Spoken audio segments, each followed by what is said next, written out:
एक बार जब भगवान शिव मैखल पर्वत पर ध्यान मग्न थे, उसी दौरान उनके पसीने से एक बहुत ही खूबसूरत कन्या उत्पन्न हुई। जब उस कन्या ने भगवान शिव को वहां पर तपस्या करते देखा तो वो भी उनके समक्ष ही बैठकर ध्यान करने लगी। कुछ समय पश्चात जब महादेव का ध्यान टूटा तो उनकी नजर उस कन्या पर पड़ी। तब उसे ध्यान करते देख भोलेनाथ काफी प्रसन्न हो गए। उस कन्या को उन्होंने अपनी गोद में बैठा लिया और बोले, पुत्री, आज से तुम तीनों लोकों में नर्मदा के नाम से जानी जाओगी, जिसका अर्थ होता है सारे सुख देने वाली। और पुत्री, तुमने मेरे सामने तपस्या की है, इसलिए मैं तुम्हें वरदान देता हूँ कि संसार में चाहे कोई भी प्रलय क्यों ना आए, तुम्हारा नाश कभी नहीं होगा। जो कोई भी तुम्हारे दर्शन करेगा उसका कल्याण होगा। और इतना ही नहीं, विश्व भर में एकमात्र पाप नाशिनी नदी के तौर पर तुम्हारा नाम लिया जाएगा। तुम्हारे तट पर जो पाषण पाए जाएंगे वो नर्मदा के नाम से जाने जाएंगे। उस नर्मदेश्वर शिवलिंग को बिना प्राण प्रतिष्ठा के पूजा जा सकेगा और तुम्हारे तटों पर शिव पार्वती सहित सभी देवताओं का निवास होगा। और पुत्री, तुम सारे संसार में इकलौती ऐसी नदी होगी जिसकी लोग परिक्रमा करेंगे। इसके अलावा जल का सबसे शक्तिशाली जीव मगरमच्छ तुम्हारी सवारी होगा। माँ नर्मदा का जन्म मैखल पर्वत पर हुआ था। इसी वजह से वो मैखल राज की पुत्री कहलाई गई। धीरे धीरे समय बीतता गया और माता नर्मदा विवाह योग्य हो गई। तब राजा मैखल को उनके विवाह की चिंता सताने लगी। माता नर्मदा के लिए उनके मन में एक योग्य वर की तलाश चलने लगी। माता नर्मदा एक अलौकिक कन्या थी, इसीलिए उनके लिए वर भी उनके अनुसार ही चाहिए था। अतः उन्होंने इस बात की घोषणा करते हुए कहा, मेरी पुत्री नर्मदा के लिए मुझे एक ऐसे योग्य वर की तलाश है जो राजकुमार गुल बकावली के दुर्लभ फूल मेरे समक्ष लेकर पेश करेगा। उसी से अपनी पुत्री नर्मदा का विवाह करवाऊंगा।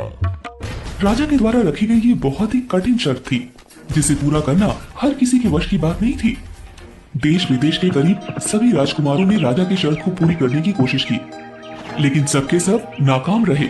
लेकिन कुछ साल पश्चात राजकुमार सोनभद्र ने गुल बकावली के दुर्लभ फूल लाकर राजा मैखल के सामने पेश कर दिया। महाराज, ये लीजिए गुल बावली के दुर्लभ फूल। अद्भुत! सोनभद्र, आपने वाकई में अत्यंत ही दुर्लभ कार्य को अंजाम दिया है। मैं बहुत प्रसन्न हूँ। आप मेरी पुत्री के लिए सबसे योग्य हैं। जल्द ही विवाह का शुभ मुहूर्त निकालकर पुत्री नर्मदा का विवाह आपसे करवाऊंगा। आज मैं बहुत प्रसन्न हूँ। अब मुझे आज्ञा दीजिए महाराज। ये कहकर राजकुमार सोनभद्र वहाँ से चले गए। अब विवाह का शुभ मुहूर्त निकाला गया। कुछ दिनों पश्चात विवाह होना था, परंतु माता नर्मदा अपने होने वाले पति को देख नहीं पाई थी।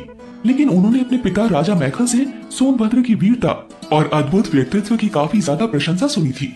इस वजह से माता के मन में सोनभद्र से मिलने की लालसा और भी ज्यादा बढ़ गई थी। हर ओर माता के विवाह की खबर फैल चुकी थी। लोग खुशियां मना रहे थे। इधर माता राजकुमार सोनभद्र से मिलने के लिए व्याकुल हो रही थी। ऐसे में उन्होंने अपनी दासी जोहिला से कहा, सुनो जोहिला, मैं तो राजकुमार से मिलने नहीं जा सकती, लेकिन तुम अवश्य जा सकती हो। मेरे विवाह में अब कुछ ही दिन शेष रह गए हैं, लेकिन फिर भी मैं राजकुमार सोनभद्र से कुछ बात करना चाहती हूँ। इसीलिए मैं उनके पास अपना एक संदेश भिजवाना चाहती हूँ। मैं चाहती हूँ कि तुम मेरा संदेश राजकुमार सोनभद्र को जाकर दे आओ। राजकुमारी, मेरे पास इतने अच्छे वस्त्र नहीं है जिन्हें पहनकर मैं राजकुमार के पास संदेश पहुंचाने जा सकूं। लेकिन अगर आप अपना कोई वस्त्र और आभूषण मुझे पहनने के लिए दें तो मैं अवश्य जा सकती हूँ। दासी के ऐसा आग्रह करने पर माता नर्मदा ने अपने वस्त्र और आभूषण दासी को दे दिए, जिसे पहनकर दासी जोहिला उनका संदेश लेकर चल पड़ती है। और जब वो राजकुमार सोनभद्र के पास पहुंचती है तो राजकुमार को देखकर जोहिला अपना सुध बुध खो बैठती है। उसने राजकुमार सोनभद्र को अपना परिचय राजकुमारी नर्मदा के तौर पर दिया। क्योंकि जोहिला राजसी वस्त्र और आभूषण में थी तो राजकुमार भी उसकी बात को सच मान बैठे और उनके सामने अपना प्रेम प्रस्ताव रख दिया। जोहिला ने बिना वक्त गंवाए राजकुमार का प्रेम प्रस्ताव स्वीकार कर लिया। इधर माता नर्मदा जोहिला के इंतजार में इधर से उधर घूम रही थी। माता नर्मदा महल में इधर से उधर घूमती हुई बोली, कितना वक्त बीत गया जोहिला को गए हुए, अब तक तो उसे वापस लौटकर आ जाना चाहिए था। राजकुमारी, आप इतनी व्यथित क्यों लग रही हैं? मैं जोहिला का इंतजार कर रही हूँ। मैंने उसे कहीं भेजा है, लेकिन उसे गए काफी वक्त बीत गया है। माता नर्मदा जोहिला का इंतजार करते करते परेशान हो जाती हैं। उनके सब्र का बांध टूटने लगता है। ऐसे में वो खुद ही जाकर देखने का मन बनाती है। और वहीं पहुंच जाती है जहां उन्होंने दासी जोहिला को भेजा था। जब माता नर्मदा वहां पहुंचती है तो देखती है कि जोहिला राजकुमार सोनभद्र के साथ प्रणय निवेदन कर रही थी। ये देखकर उनके होश उड़ जाते हैं, उनका हृदय कांप उठा। माता अत्यंत दुखी हो गई, वो भीषण अपमान की आग में जलने लगी और उल्टी दिशा में जाने लगी। उन्होंने फिर कभी उस जगह पर नहीं लौटने का विचार बना लिया। अब तक सोनभद्र को सारी बात समझ में आ गई कि माजरा क्या है। ऐसे में वो माता के पीछे दौड़ते हुए पुकारने लगे, नर्मदे, नर्मदे लौट आइए, रुक जाइए नर्मदा। राजकुमार सोनभद्र आवाज देते रहे, लेकिन माता नर्मदा नहीं रुकी। उन्हें अनजाने में ही सही, लेकिन सोनभद्र से धोखा मिला था। ऐसे में उन्होंने आजीवन कुमारी रहने का मन बना लिया।